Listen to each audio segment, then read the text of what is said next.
살아있는 한 기본 생활비는 들어가거든. 한번 계산해보세요. 세금, 건강보험료, 전기요금 이거 당연히 들어가고 아파트 관리비, 보험료, 경조사비, 의료비용, 병원비 약값 하루 24시간 보내기가 죽음보다 더 심한 고통이 될 수가 있어요. 노후 생활비를 조달하는 방법은 첫 번째가 다른 거 믿지 마세요. 가장 좋은 방법은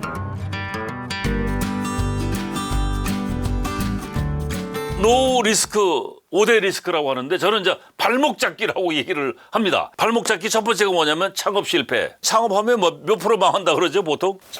90%. 저는 이제 얘기를 하는데 100%라고 얘기를 합니다. 제가 강의하면서 교육생들한테 물어봐요. 창업 실패 몇 프로? 90%. 책에 있는 얘기야. 열의 9 이상은 거의 망한다는 얘기예요. 그럼 이게 창업 실패하게 되면 결국 뭐와 연결돼? 빚더미. 창업할 때 여러분들 동네에서 고깃집 그 영세업 아닙니다. 최저 3억에서 5억 이상 들어요, 고깃집이. 그러면 그 3억 내지 5억을 직장 다니던 사람들이 어느 날 갑자기 그런 가게를 낼 수 있는 여유 자금이 있겠어요, 없겠어요? 없어요. 다 빚내서 하는 거거든. 정책 자금 연구해서 뭐 대출을 받고 뭐 조금 이자가 쌀 수도 있죠. 부모 형제들한테 또 이제 손 벌려서 십시일반 해가지고 창업을 했는데 열의 9은 망한다라고 하면 그 누구도 비켜갈 수가 없습니다. 그럼 이게 어디까지 연결되냐면 창업 파산이 되면서 실버 파산까지 연결이 돼요. 이 얘기 가지고 제가 1시간을 해드릴 수가 있는데 너무 비참한 얘기가 너무 많습니다. 노후에 7, 80대 어르신들이 생활비가 부족해서 현혹돼 가지고 창업에 도전하면 동네에서 조그맣게 자영업을 시작을 했을 때 90% 망한다면 그 동원된 자금이 결국 뭘로 앉게 돼요. 그래서 지금 OECD 국가 중에 노인 자살률 1위가 사실 이러는 것 때문에 그러는 거예요. 그 후회하죠. 차라리 그냥 아까 파고다 공원 가서 아무 생각 없이 앉아 계셨으면 빚이라도 안 졌죠. 이거 실패하고서 빚져가지고 후회하는 어르신들이 굉장히 많다는 거예요. 그래서 이 창업 실패는 창업 파산으로 가고 두 번째 노후에 발목 잡는 것 중에 가장 큰 문제가 금융사기 당한다는 거예요. 금융사기는 결국 금융 파산으로 갑니다. 왜 금융사기를 젊을 때도 안 당한 금융사기를 특히 요새 유행하는 보이스피싱 연세 드신 분들이 당해요. 그 가장 큰 이유가 뭐예요? 부족한 생활비 때문에 그런다는 거예요.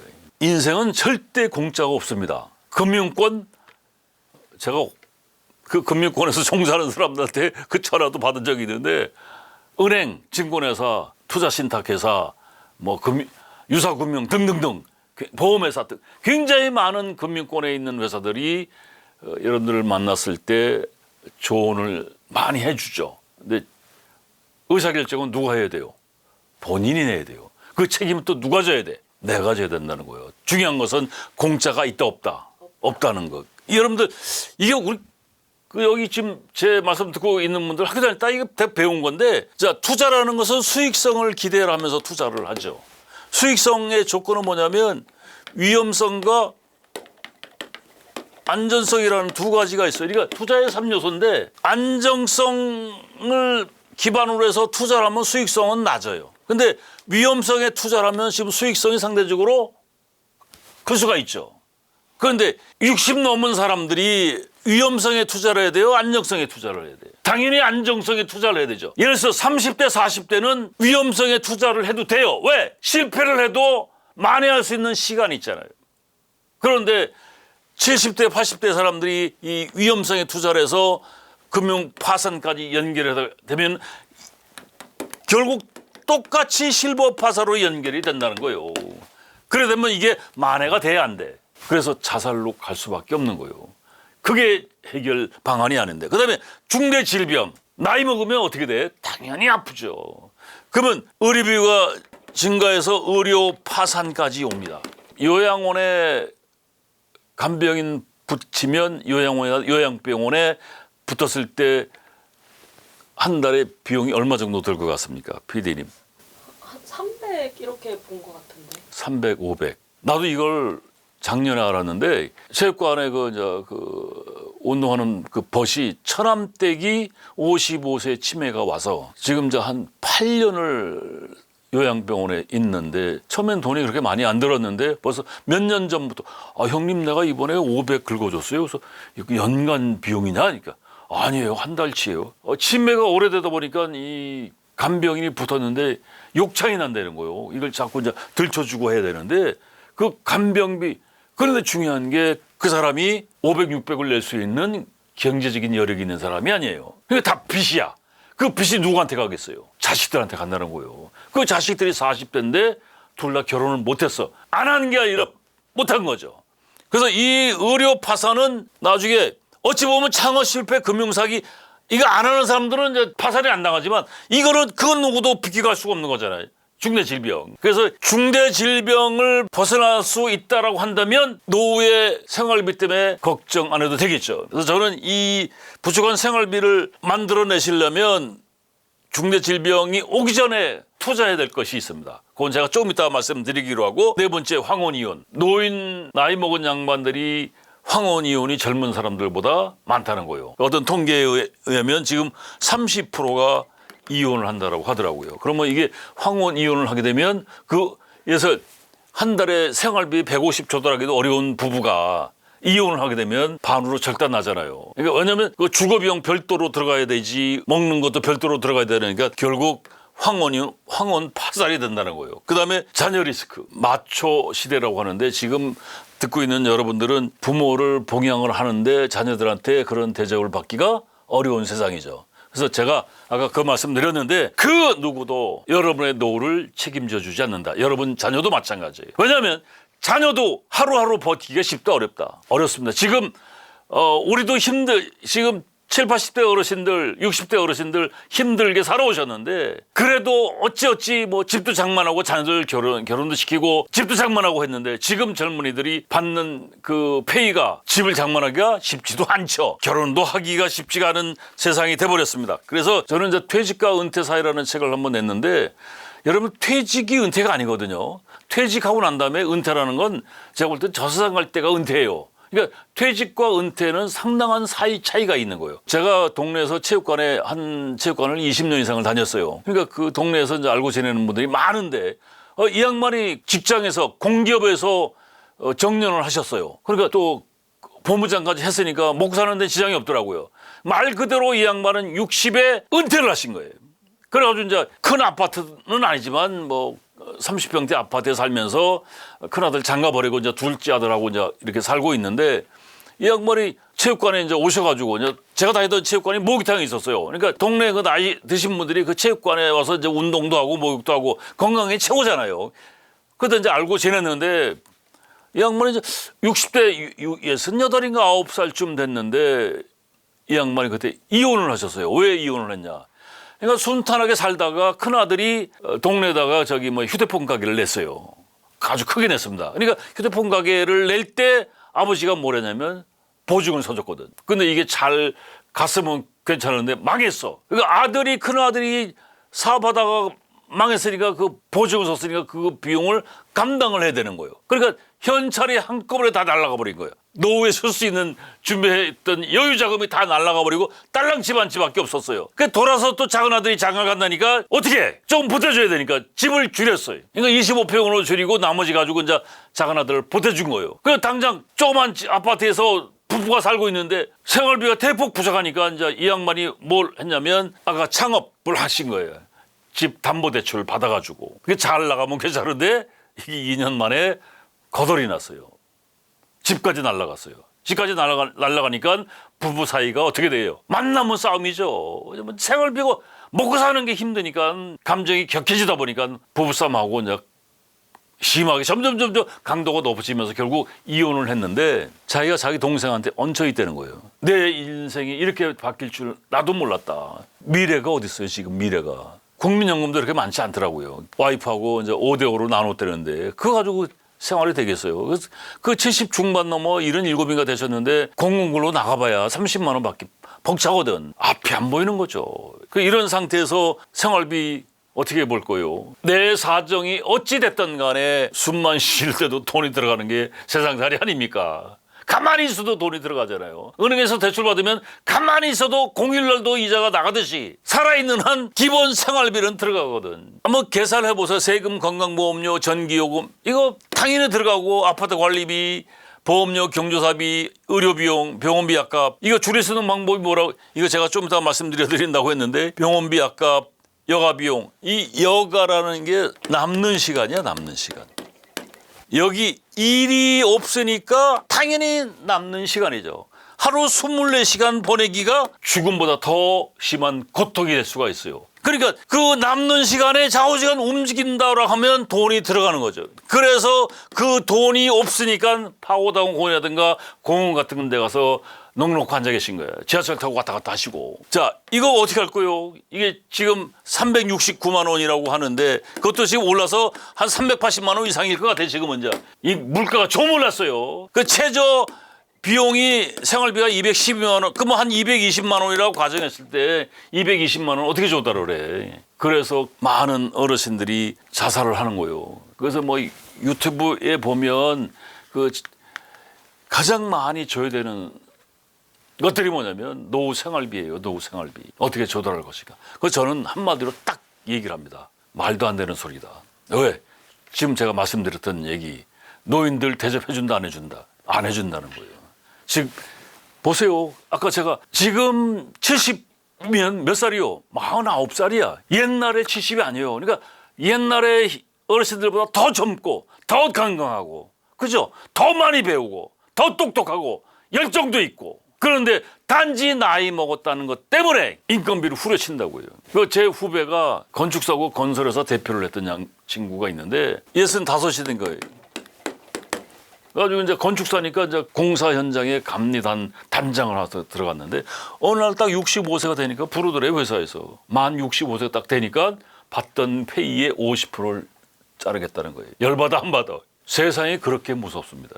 있는 자들의 논리가 돼버리는 세상이 돼버렸어요. 그래서 노후 생활비를 조달하는 방법은 첫 번째가 다른 거 믿지 마세요. 가장 좋은 방법은 절약하는 거예요. 절약. 돈을 못 벌면 절약할 수밖에. 그다음에 일을 할 수 있으면 더욱 좋고. 근데 이거 일을 하는데 아까 제가 그 말씀드렸죠. 그 정부에서 그 이렇게 일자리 제공한다고 그 HRD네 워크넷 이런 거 들어가서 서치를 해보면 서울시 노인 일자리 이런 거 한번 들어가 보세요. 다 최저 임금도 안 돼요. 그런데 자기가 공부 좀 하고 연구를 하고 많은 사람한테 정보를 얻으면 고급 일자리를 만들어낼 수도 있죠. 본인이. 누가 만들어내야 돼? 본인이 만들어내야 돼. 그다음에 자산관리. 이게 자산관리는 제가 얘기해 투자하라는 얘기가 아닙니다. 우리나라는 지금 노인 복지가 아직은 미비한데 어찌 보면 상당히 미비한 상태인데 노인 복지가 이제 정부에서 계속 스타디하면서 이제 여러 가지 이제 조건의 지원책들을 많이 만들어내는데 그런 것들의 지원을 받으시려면 자기 없는 재산을 관리를 좀 하면 기준점에 들어가야 지원을 받을 수가 있잖아요. 그러니까 이런 공부는 절대적으로 해볼 필요가 있죠. 근데 이런 공부도 안 합니다. 그냥 넉넉히 앉아 있죠. 근데 중요한 건 그건 누구도 여러분들의 노후를 책임져 준다? 책임져 주지 않는다는 거예요. 자식한테 기대하기도 어렵고 그다음에 제가 가장 중요한 게 이제 생각하는 게 삶의 터전을 바꾸라. 전문가들이 그런 얘기합니다. 나이 먹을수록 도시에서 있어야 된다. 아 당장 굶어 죽는데 도시에서 어떻게 있어. 과감하게 삶의 터전을 시골로 바꿔라. 저는 이제 극단적으로 얘기를 하는데 그러면 새로운 세상이 보일 수도 있죠. 그래서 첫 번째 지출 항목을 줄이는 방법은 지금 지출 항목을 가만히 한번 생각해 보시면 보험 컨설팅, 노후에 과다한 보험료는 굉장히 치명적이다. 부부가 월 7, 80만 원 보험료 다양한 보험료가 있죠. 그 건강보험료부터 실비보험 등등 굉장히 많은 것들이 있는데 이런 거 한번 연구를 해볼 필요가 있습니다. 이거 말 잘못해가지고 혼난 적이 있었는데 그 보험 컨설팅 한번 받아보시라고요. 그 실제 생활비가 200만 원을 조달하기가 쉽지 않은 상태에서 부부가 7, 80만 원의 보험료를 낸다라고 한다면 생활이 유지되겠어요, 안 되겠어요? 이건 여러분이 연구를 좀 해보실 필요가 있고. 그다음에 경조사 비용. 제가 얼마 전에 딸을 이제 여였는데 혼주가 돼서 이제 그 지인들이 그 보태준 축의금을 이렇게 쭉 보니까 야 딸내미가 그 예시장에서 결혼했는데 그 식대가 얼마냐면 7만 원이에요, 7만 원. 그리고 나서 딱 여의고 나서 이제 그 저한테 그 또 지인들이 청첩을 하거나 상을 당했을 때 연락이 오는데 10만 원은 못 넣겠더라고요. 그 어떤 사람은 그러니까 설정한 게 최저 20만 원, 좀 친하면 30만 원 이렇게 정해놨는데 그나마 지금 제가 움직이고 있으니까 그게 감당이 되는데 그런 활동을 안 했을 때 경조사비 감당한다는 게 쉽습니까 어렵습니까? 200만 원의 생활비도 유지하기 어려운 판에 보험료, 과다 보험료가 있고 두 번째 경조사비 이거 내가 옛날에 받아 먹었으니까 토해내야 되는데 시기에 얘기하면 이게 유지하기가 쉬워요 어려워요? 어렵죠. 그래서 경조사비 안면 몰수하고 다 이해를 합니다. 80주에 접어든 사람이 경조사비 내기가 쉽다 어렵다? 어렵습니다. 또 제가 제 친구들도 보면 창업 실패해서 창업 파산한 친구도 많고 대사 치르고 났는데 이제 그 박명록 있잖아요. 박명록 그래서 거기서 집사람이 저한테 아니 여보 그런데 이 두 사람은 누구예요? 5만 원씩 냈어. 그래서 그 사람들은 그 5만 원도 큰 돈이야. 그렇게 생각하면 안 돼. 그냥 와서 축하해줘도 고마우신 분들이야. 그 형님들이 그 5만 원을 어떻게든 못 내. 근데 어떻게 5만 원을 조달했나. 그래서 내가 다시 밥을 사드렸어요. 또 세 분 모셔다가 한 사람당 돈 5만 원짜리 저녁을 사드렸는데 그러니까 그 5만 원이 중요한 게 아니고 그 마음이 중요한 거잖아요. 그렇게 경조사비 주변 사람이 다 이제 나이 드시면 못 낼 수 있다는 거 다 가늠한다고. 너무 부담 갖지 마시고. 그래서 절약하는데 다른 경조사비도 안면 몰수하고 그다음에 의료비용 줄이는 방법이 있어요. 자, 생활비가 조달하기 힘드니까 뭐부터 줄여요? 먹는 거 줄인다고. 먹는 거 줄이면 뭘로 연결되냐면 제가 말씀드렸죠. 의료 파산, 노치원. 나이 먹었을 때 생활비 중에서 가장 많이 들어가는 포지션이 뭐냐? 의료비용이에요. 그래서 잘 먹어야 됩니다. 단백질 위주의 식사를 해야 되는데 생활비가 부족하니까 단백질 조달하기가 쉽다 어렵다. 솔직히 해서 고기 많이 먹어야 되는데 고기 먹기가 쉽다 어렵다. 못 먹는 거예요. 이게. 못 먹으면 어떻게 되겠어요? 아프면 결국 의료비용, 병원비 약값이 가장 많이 들어가게 되는 거예요. 나이 먹을수록 병원에 매일 다녀야 돼. 거기다 이제 그것도 안 되면 나중에 요양병원에 들어가시면 자녀들이 포기합니다. 그게 지금 굉장히 심각한 사회 문제가 됩니다. 그래서 여러분들 이 의료비용을 이게 절약하는 방법에 역설적으로 운동을 하시면 되는데 걷기 등산 이거 돈 안 들죠. 그리고 이 헬스 같은 경우 약간의 돈이 드는데 동네에서 싼 체육관 같은 데는 한 달에 3만 원 정도면은 다 해줘요. 병원에 입원하면 이제 아버지나 어머니나 뭐 또 친척들이 병원에 아파서 입원을 했다. 한 열흘 입원했다면 살이 쭉 빠지죠. 그 살 빠진 게 아니고 뭐가 빠졌냐면 근육이 빠진 거예요.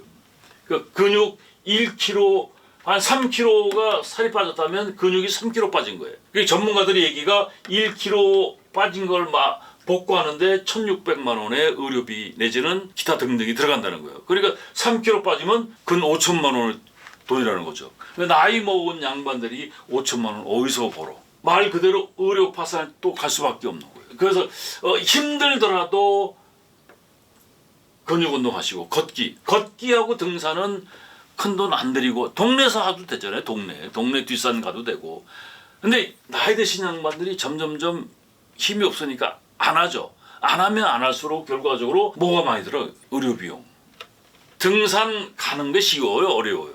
집에 있는 게 편안하잖아요. 그럼에도 불구하고 그걸 장비 챙겨서 갖춰서 등산 옷, 등산복 입고 집을 나서는 그 타임까지가 힘들지 갔다 오면 돈 많이 벌었어. 뭘 많이 벌었어요? 병원비 약값이 덜 들어간다는 얘기죠. 그래서 운동을 좀 적극적으로 제가 권장을 하고 따라해 보시죠. 누죽걸산. 누우면 죽고 걸으면 산다. 명심하셔야 됩니다. 누우면 죽고 걸으면 산다. 중요한 건 여러분 인생이요. 아프면 나만 손해입니다. 마지막으로 하나 말씀을 드리면 자본주의라는 것은 뭐냐면 돈이 주인인 세상이거든요. 그러니까 돈이 돈을 버는 건데 돈에 대한 공부를 할 필요는 있죠. 나이 먹었다고 돈에 대한 공부를 못하는 건 아니잖아요. 70대라고 한다면 도서관 다니면서 뭐 주식이라든가 경리라든가 소액으로